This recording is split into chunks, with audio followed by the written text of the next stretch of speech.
tous, bienvenue dans Sea Life. Aujourd'hui, exclusivité, nous vous proposons une immersion totale à bord de la dernière née de la flotte monégasque maritime, une vedette qui fait véritablement la fierté de tout un pays. Dans le cadre du plan Sûreté publique 2020 lancé en 2016, une réflexion a été menée autour de la nécessité d'adaptation de la police monégasque face aux nouveaux enjeux. La division de la police maritime et aéroportuaire avait pour objectif de renouveler ses moyens nautiques. Isabelle Castelli, bonjour. Bonjour Vanessa. Merci de nous recevoir à bord de Princesse Gabriella. Enfin, c'est un privilège, merci beaucoup. Avant de revenir en détail sur ce navire, est-ce qu'on peut revenir finalement à la genèse du projet ? Un projet qui vous tient particulièrement à cœur. D'où est née l'idée de cette acquisition ? Alors écoutez, oui tout à fait. Monsieur le contrôleur général Richard Marangoni a donc initié un projet qui s'appelait Sûreté publique 2020, DSP 2020, à l'intérieur duquel il y avait donc la volonté du contrôleur et sous bien sûr l'égide de nos autorités de tutelle de moderniser et d'améliorer certains moyens, de renfort d'effectifs et autres donc améliorations. Et la division de police maritime était évidemment concernée par ce projet et ça passait par l'acquisition de moyens d'intervention rajeunis, plus performants et en adéquation avec l'évolution de nos missions. Opérationnelles sur terre comme sur mer, les équipes travaillent de concert avec un chantier naval en Italie afin de concevoir une nouvelle vedette qui réponde au mieux aux besoins spécifiques de la principauté. Nous vous avions suivi étape par étape. Nous avions été sur le chantier naval à Viareggio, en Italie. Vous avez vraiment suivi ce projet, les étapes de construction, sans ne jamais rien laisser passer.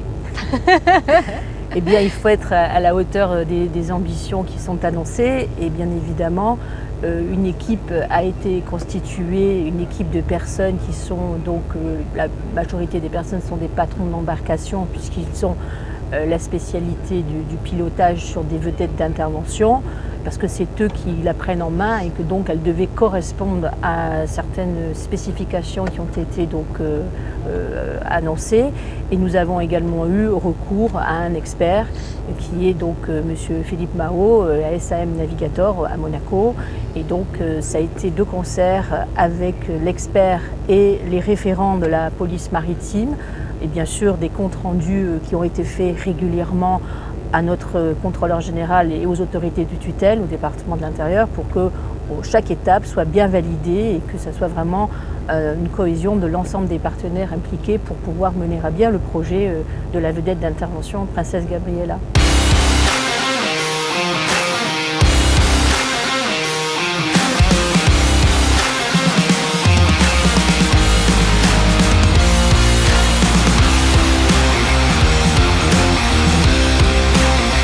C'est bon Pascal, reste là, tu peux rester là, tu peux couper les inverseurs, je leur fais signe dès que tu me donnes le feu vert.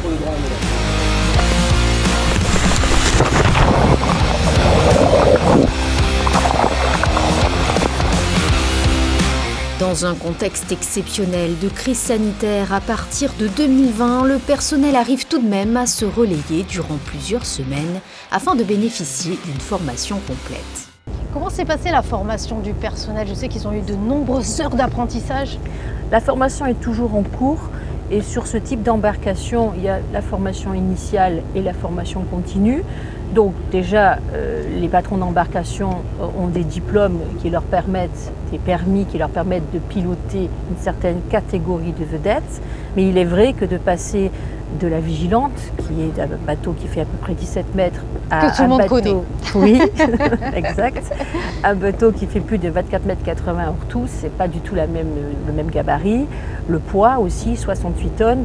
Donc du coup, il a fallu que cette formation soit initiée avec le chantier. Il était prévu donc dans ce marché qu'il y avait une formation qui était dispensée par le chantier, qui mettait donc à disposition des capitaines, des spécialistes pour pouvoir justement maîtriser l'ensemble des spécifications parce qu'elles sont beaucoup plus importantes que sur la Vigilante qui était un canot d'intervention.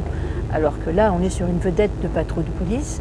Et ensuite, on a eu des partenariats avec l'accord de nos autorités de tutelle, on a mis en œuvre des formations avec la gendarmerie maritime de la Méditerranée et des conventions qui portent sur le pilotage sur motorisé, qui portent aussi sur le maniement de l'arme, puisqu'il y a une arme sur cette embarcation. Plus généralement aussi, plus globalement, la mécanique, la sécurité à bord du bateau, parce que c'est essentiel de bien maîtriser la sécurité à bord de ce bateau, tant pour le personnel qui navigue que les éventuelles victimes qui seraient prises en charge sur l'embarcation.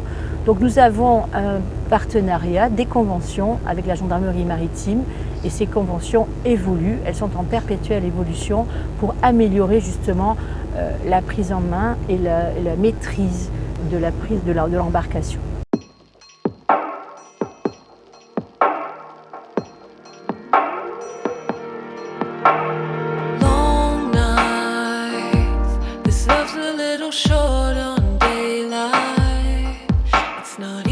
La division de la police maritime et aéroportuaire veille quotidiennement au bon fonctionnement de la vie maritime monégasque. L'arrivée de Princesse Gabriella dans la flotte a suscité une grande fierté pour les équipes. Difficile de dissimuler l'enthousiasme de vos hommes à bord. Hein. Absolument. C'est incroyable. Le gouvernement princier nous a fait l'honneur de nous confier une telle embarcation. Bien évidemment que les personnels qui sont à bord le prennent comme tel. C'est un honneur de pouvoir piloter une telle embarcation.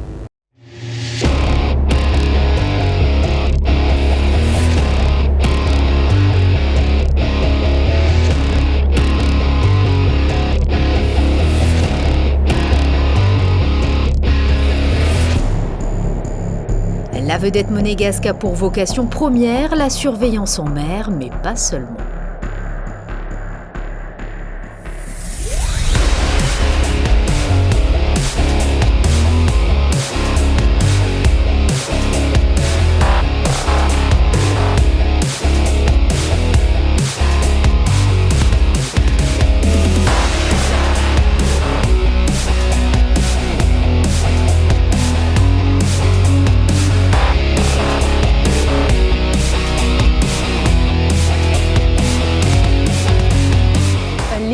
De Princesse Gabriella, finalement, on va mettre l'accent, et c'est très important de le souligner, sur le sauvetage, vous venez de le dire, et également l'antipollution en mer.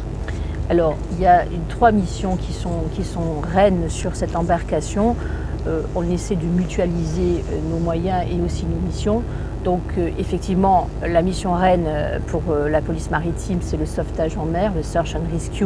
Nous sommes liés par des conventions. Sous l'égide du CrossMed, nous intervenons dans un périmètre qui est quand même assez large, puisque ça va du Cap Martin jusqu'au Cap de Nice. Donc c'est vrai que la première des missions, c'est le Search and Rescue. Ensuite, nous sommes une force concourante pour les sapeurs-pompiers dans le cadre de la lutte contre l'incendie. On en a eu un exemple hier, on n'a pas été requis, mais on aurait pu l'être, puisqu'un bateau a pris feu au large de Vintimille.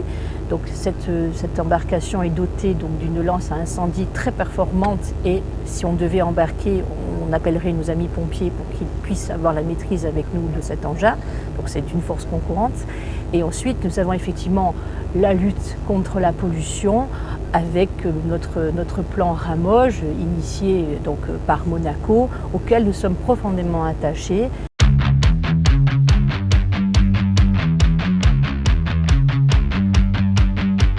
Cette vedette d'une longueur de 24 mètres est le principal navire d'État de la Principauté. Sa capacité de stockage carburant est de 8000 litres. Elle peut remorquer l'équivalent de son propre poids, c'est-à-dire 68 tonnes. À bord, le navire est doté des dernières technologies en matière de navigation et de secours en mer. La base qui a été prise sur une coque d'un bateau militaire, une coque qui a été éprouvée et qui a fait son temps avec les gardes-côtes en Italie. Donc sur cette base-là, on a établi un cahier des charges entre les différents pilotes de la division en accord avec notre état-major. Il y a des radars longue distance, comme on peut voir ici, qui nous permettent, quand on fait de la navigation hauturière, d'anticiper sur des collisions, notamment de nuit, hein, ça c'est très important. On a des systèmes d'information qui nous indiquent par exemple s'il y a un container qui peut être en surface et qui peut représenter un danger à la navigation, on va être avisé automatiquement. On a des caméras de bord, le système d'incendie qu'on verra plus tard, des systèmes de communication marine, des VHF marines qui sont doublés, les compas satellitaires, des systèmes d'AIS de reconnaissance, système de navigation classique. La vedette est également équipée d'un stabilisateur gyroscopique lui permettant de limiter le roulis. Ce système crée un effet de couple qui contrecarre tous les mouvements de l'embarcation. Une véritable révolution dans le domaine du yachting. La plateforme hydraulique arrière immergeable et la grue fournissent chacune une capacité de charge de 400 kg. Sa double motorisation signée Caterpillar offre une puissance totale de 1824 chevaux. On a des propulseurs avant et arrière, ça c'est très important. Pour nous c'est primordial, notamment quand il y a des gens qui sont dans l'eau. Et on a vraiment exigé qu'au début aussi on pouvait couper les inverseurs, c'est-à-dire éviter que les hélices ne tournent quand les gens sont dans l'eau. Donc lors de la mise à l'eau ou de la récupération des gens, ou des plongeurs ou des gens à secourir, qu'on peut mettre sur des plans durs et hisser sur la plateforme à l'arrière, ça nous permet en toute sécurité d'effectuer des manœuvres et de récupérer les personnes. Lors de sa conception, l'idée était de mutualiser les technologies développées à bord. De ce fait, un second poste de pilotage fonctionnel se trouve sur le pont supérieur. Contrairement à ce qu'on avait sur la précédente unité, c'est qu'on est en surplomb. Et bon, déjà, c'est très intéressant, notamment pour les manœuvres d'appareillage et d'accostage, et aussi pour avoir un visuel sur la plateforme arrière. On a les équipages qui sont en opération, et donc c'est bien de communiquer par la radio, mais c'est bien aussi parfois d'avoir les gens en visuel. Baptisée par la princesse Gabriella elle-même, une bouteille en nougatine s'est brisée sur la coque du navire comme le veut la tradition maritime, un acte très symbolique pour la famille princière. Elle a un lien particulier avec la famille princière, bien sûr, elle porte le nom de princesse Gabriella, mais ça va bien au-delà. En effet, c'est un immense honneur que l'on nous a fait de pouvoir nous permettre de pouvoir baptiser cette vedette princesse Gabriella. Par ailleurs, le souverain nous a autorisé, ce qui est rare, à pouvoir arborer le pavillon princier. Il y a un petit clin d'œil aussi à l'immatriculation de ce bateau qui est M001.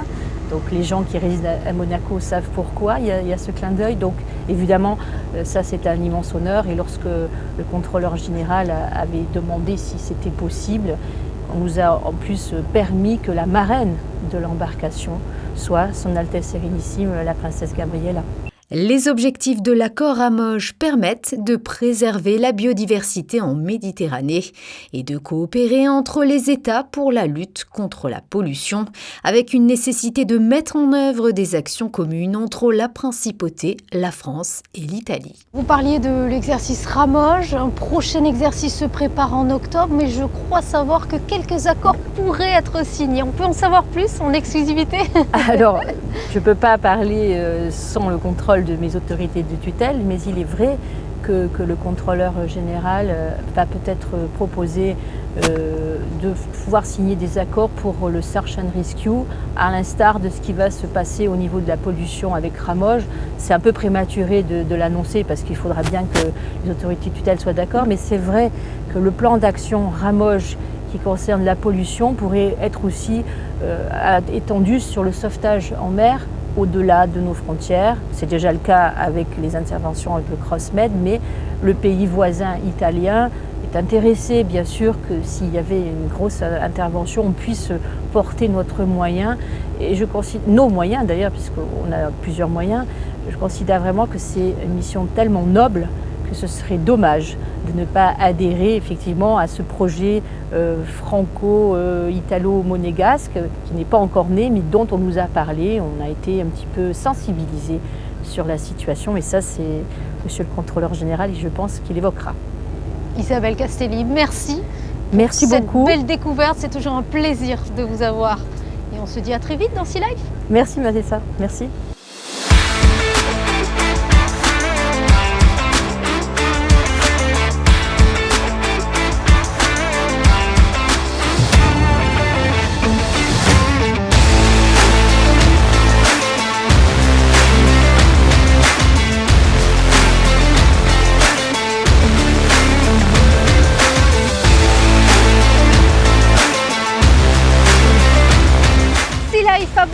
Princesse Gabriella, c'est terminé, mais on se retrouve très vite pour un prochain numéro.